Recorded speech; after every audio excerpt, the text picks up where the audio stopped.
It has been 10 years of waiting for justice. Today, the man who murdered a teenager and nearly beat an elderly couple to death was finally sentenced. Here's News 13's Marissa Lucero.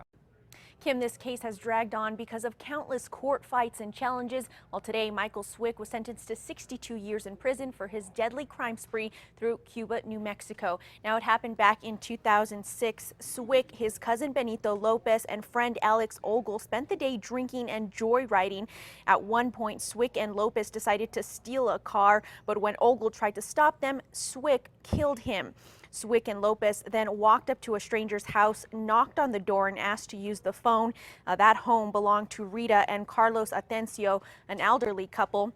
Rita says when she let the boys in, they beat her and her husband, all for $14 and their van. The Atencios survived despite the gruesome beating. Swick was initially sentenced to 79 years in prison, but the state Supreme Court overturned that conviction because of a mistake in jury instructions. Swick eventually pleaded no contest in the case and today finally received his sentence. Now, for the victims and their families, it's been a long wait. Now, Benito Lopez pleaded guilty in the case and was sentenced to 15 years. He is still serving his sentence at the state pen in Santa Fe. Back to you, Kim.